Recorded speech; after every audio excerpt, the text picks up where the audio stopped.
ರಾಮಲಿಂಗೇಶ್ವರನ ಪಾದಾರವಿಂದಗಳಲ್ಲಿ ಭಕ್ತಿಪೂರ್ವಕವಾದ ಪ್ರಣಾಮವನ್ನು ಸಲ್ಲಿಸ್ತೇನೆ. ಹೆತ್ತ ತಾಯಿಗೆ ಹೊತ್ತ ತಾಯಿಯನ್ನು ಕೃತಜ್ಞತಾಪೂರ್ವಕವಾಗಿ ಸ್ಮರಿಸಿಕೊಳ್ತೇನೆ. ಹಾಗೆಯೇ ಹಿಂದೂ ಸಂಗಮ ಎನ್ನುವಂತಹ ಇವತ್ತಿನ ಈ ಒಂದು ಕಾರ್ಯಕ್ರಮದಲ್ಲಿ ಈ ಕಾಲಘಟ್ಟಕ್ಕೆ ಅನಿವಾರ್ಯವೂ ಪ್ರಸ್ತುತವೂ ಆಗಿರುವಂಥದ್ದು. ಈ ಕಾರ್ಯಕ್ರಮದಲ್ಲಿ ದಿವ್ಯ ಉಪಸ್ಥಿತಿಯನ್ನಿತ್ತು ನಮ್ಮನ್ನು ಆಶೀರ್ವದಿಸಲಿಕ್ಕಿರುವಂತಹ ತಮ್ಮ ದಿವ್ಯ ಸಾನ್ನಿಧ್ಯವನ್ನಿತ್ತು ಈ ಕಾರ್ಯಕ್ರಮದ ಘನತೆಯನ್ನು ಹೆಚ್ಚಿಸಿರತಕ್ಕಂತಹ ಶ್ರೀಯುತ ಪರಮ ಪೂಜ್ಯ ಶ್ರೀ ಶ್ರೀ ಶಿವಾನಂದ ಭಾರತಿ ಸ್ವಾಮಿಗಳವರ ಪದಕಮಲಗಳಲ್ಲಿ ಶಿರಸಾಷ್ಟಾಂಗ ಪ್ರಣಾಮಗಳನ್ನು ಸಲ್ಲಿಸ್ತೇನೆ. ಹಾಗೆಯೇ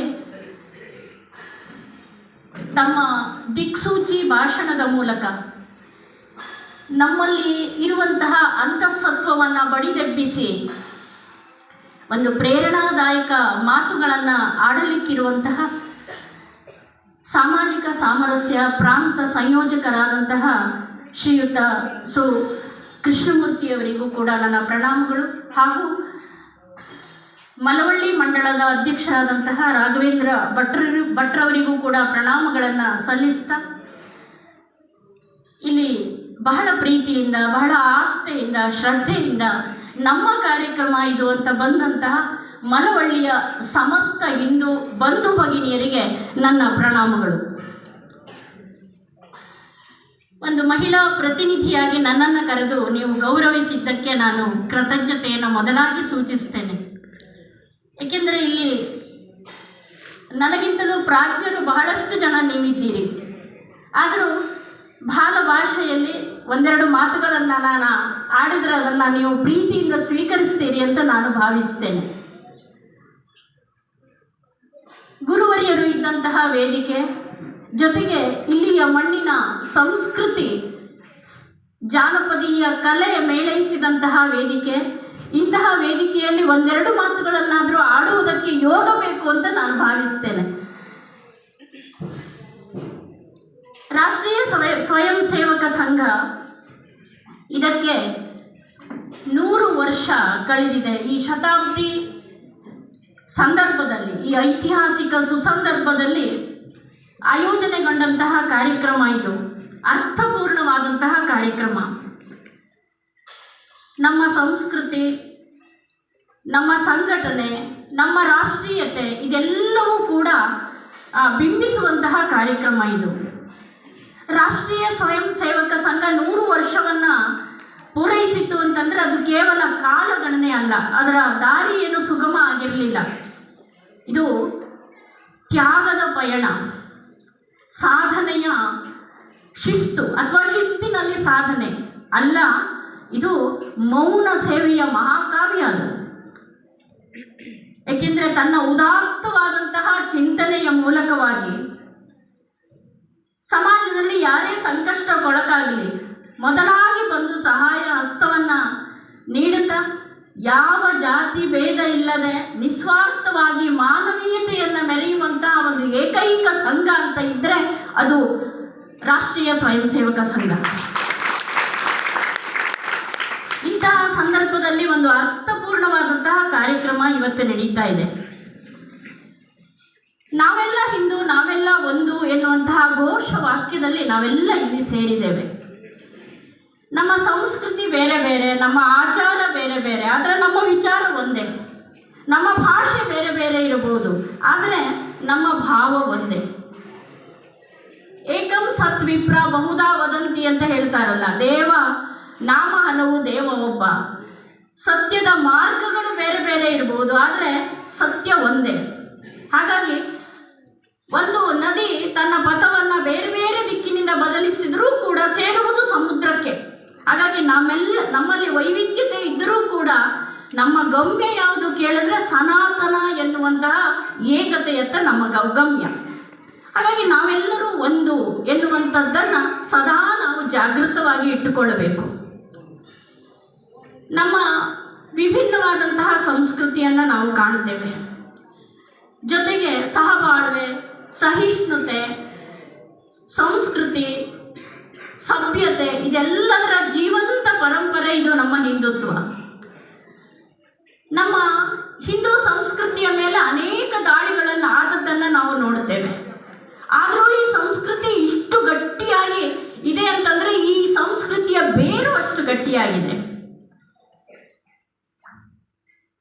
ನಮ್ಮ ಋಷಿಮುನಿಗಳು ನಮಗೆ ತಮ್ಮ ಸಹಸ್ರಾರು ವರ್ಷದ ಅಧ್ಯಯನದಿಂದ, ತಪಸ್ಸಿನಿಂದ ನಮಗೆ ಸತ್ಯವನ್ನು ಹೇಳಿಕೊಟ್ಟಿದ್ದಾರೆ.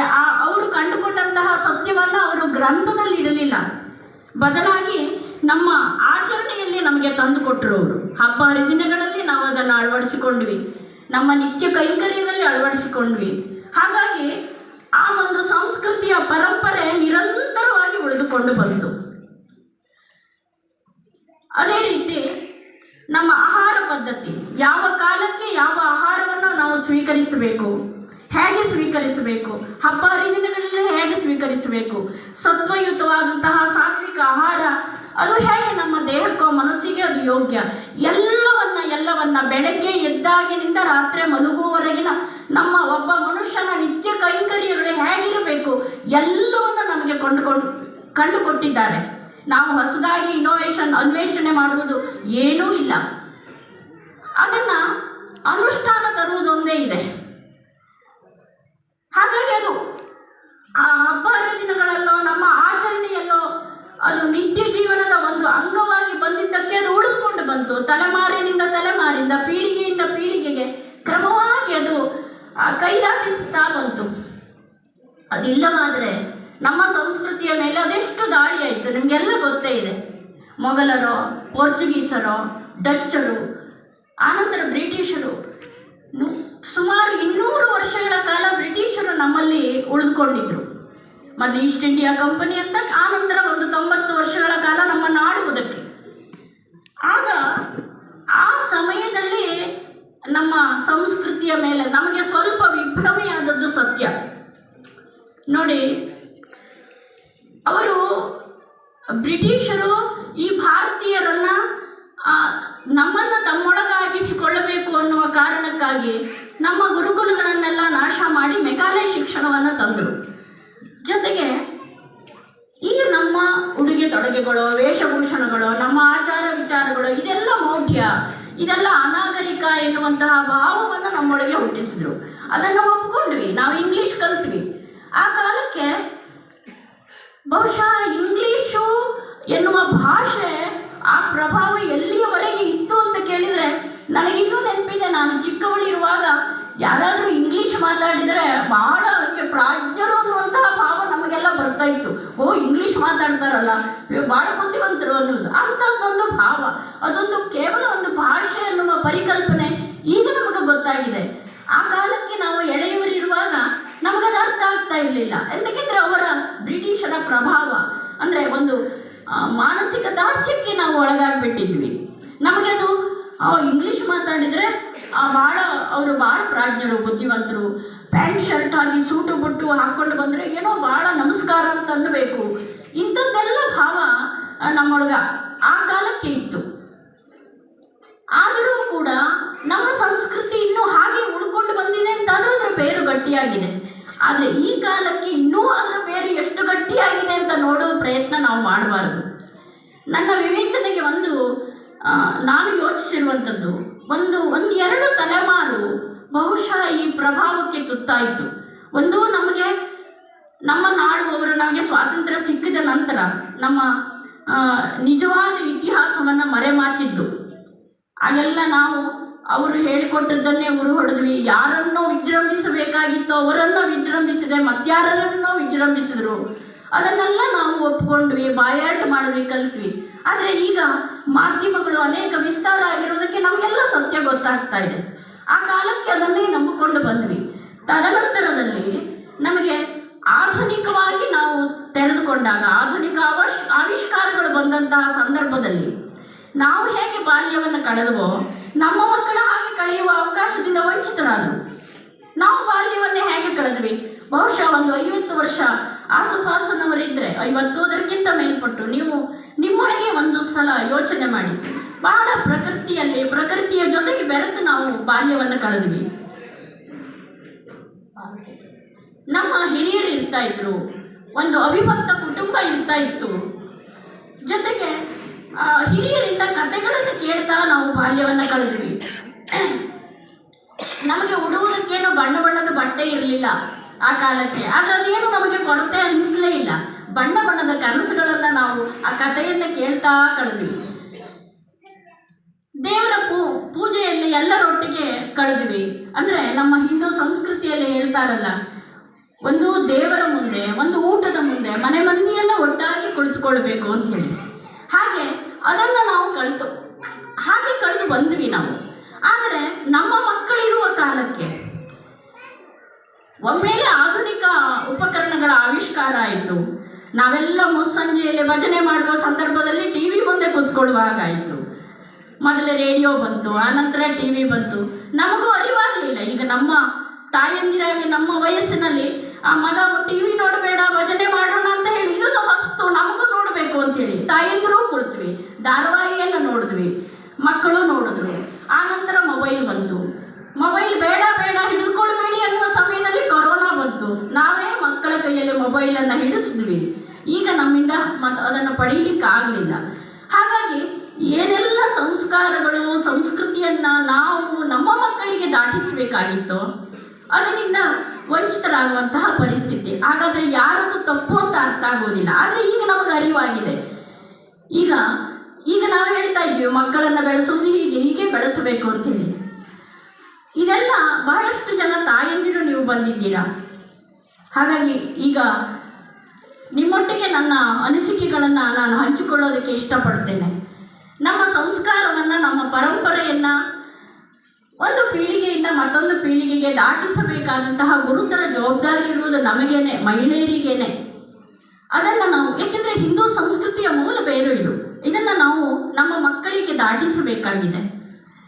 ಇದು ನಮ್ಮ ಹೊಣೆ. ಇದನ್ನು ನಾವೆಲ್ಲರೂ ಅರ್ಥ ಮಾಡಿಕೊಳ್ಬೇಕು ಅಂತ ಹೇಳ್ತಾ, ಮತ್ತು ನಾವು ನಮ್ಮ ಸನಾತನ ಧರ್ಮವನ್ನು ನಾವು ಆಧರಿಸಿ ಹಿಡಿಯಬೇಕು. ಧರ್ಮೋ ರಕ್ಷತಿ ರಕ್ಷಿತ ಅಂತ ಹೇಳ್ತಾರೆ. ನಾವು ಧರ್ಮವನ್ನು ರಕ್ಷಿಸಿದರೆ ಧರ್ಮ ನಮ್ಮನ್ನು ರಕ್ಷಿಸುತ್ತದೆ ಅಂತೆ. ಹಾಗಾಗಿ ನಾವು, ಒಬ್ಬ ತಾಯಿ ತನ್ನ ಮಗುವನ್ನು ಕೈ ಹಿಡಿದು ನಡೆಸ್ಕೊಂಡು ಹೋಗ್ತಾ ಇರಬೇಕಾದ್ರೆ ತಾಯಿಯ ಕೈಯನ್ನು ಮಗು ಬಲವಾಗಿ ಹಿಡಿದಿರ್ತದೆ, ತಾಯಿ ತನ್ನ ಮಗುವಿನ ಕೈಯನ್ನು ಕೂಡ ಬಲವಾಗಿ ಹಿಡಿದಿರ್ತಾಳೆ. ಆದರೆ ಮಗು ತಾಯಿಯ ಕೈಯಿಂದ ತನ್ನ ಕೈಯನ್ನು ಕೊಸರಿಕೊಂಡು ಹೋಗುವುದಕ್ಕೆ ಪ್ರಯತ್ನ ಮಾಡಿದ್ರೆ ಗಟ್ಟಿಯಾಗಿ ನಿಲ್ಲುವುದಕ್ಕಾಗೋದಿಲ್ಲ, ಮಗು ಮುಗ್ಗರಿಸಿ ಬೀಳುತ್ತದೆ. ಹಾಗಾಗಿ ನಮ್ಮ ಪರಂಪರೆಯನ್ನು, ನಮ್ಮ ಸನಾತನ ಪರಂಪರೆಯನ್ನು ನಾವು ಗಟ್ಟಿಯಾಗಿ ಆಧರಿಸಿ ಹಿಡಿದುಕೊಂಡು ನಡೆದರೆ ಒಂದು ಸುವ್ಯವಸ್ಥಿತವಾದಂತಹ ಸ್ವಸ್ಥ ಸಮಾಜದ ನಿರ್ಮಾಣ ಆಗುತ್ತದೆ. ಮತ್ತು ನಮ್ಮ ಭಾರತೀಯ ಸಂಸ್ಕೃತಿಯಲ್ಲಿ ಕುಟುಂಬ ಪದ್ಧತಿಗೆ ಬಹಳವಾದಂತಹ ವಿಶೇಷವಾದಂತಹ ಸ್ಥಾನಮಾನ ಇದೆ. ನೋಡಿ, ನಾವೇ ಯೋಚನೆ ಮಾಡೋಣ. ಒಂದು ಕುಟುಂಬ ವ್ಯವಸ್ಥೆ ಇಲ್ಲ ಅಂತಾದರೆ ಆ ಒಂದು ಸಮಾಜದ ಸ್ಥಿತಿಯನ್ನು ಸ್ವಲ್ಪ ಊಹೆ ಮಾಡಿ ನೋಡಿ, ಕಲ್ಪನೆ ಮಾಡಿಕೊಳ್ಳೋದಕ್ಕೂ ನಮಗಾಗೋದಿಲ್ಲ. ಹಾಗಾಗಿ ಈ ಕುಟುಂಬ ವ್ಯವಸ್ಥೆಯಲ್ಲಿ ಮಹಿಳೆಯೇ ಅವಳು ಪ್ರಧಾನಳು. ಹಾಗಾಗಿ ನಾವು ನಮ್ಮ ಕೌಟುಂಬಿಕ ಮೌಲ್ಯಗಳನ್ನು ಎಲ್ಲವನ್ನ ನಮ್ಮ ಮಕ್ಕಳಿಗೆ ದಾಟಿಸುವಂತಹ ಗುರುತರವಾದಂತಹ ಜವಾಬ್ದಾರಿ ನಮ್ಮೆಲ್ಲರ ಮೇಲಿದೆ. ಈ ಒಂದು ಮಾತನ್ನು ಹೇಳ್ತಾ, ಇವತ್ತು ಒಂದು ಮಹಿಳಾ ಪ್ರತಿನಿಧಿಯಾಗಿ ನನ್ನನ್ನು ಕರೆದಿದ್ದಕ್ಕೆ ಮತ್ತೊಮ್ಮೆ ಮಗದೊಮ್ಮೆ ನಿಮಗೆ ಧನ್ಯವಾದಗಳನ್ನು ಸಮರ್ಪಿಸ್ತಾ, ಶ್ರೀಗಳವರ ಪದಚರಣಗಳಲ್ಲಿ ಮತ್ತೊಮ್ಮೆ ನಾನು ಶಿರಬಾಗುತ್ತಾ ನನ್ನ ಮಾತಿಗೆ ವಿರಾಮವನ್ನು ಹೇಳ್ತೇನೆ. ಧನ್ಯವಾದ.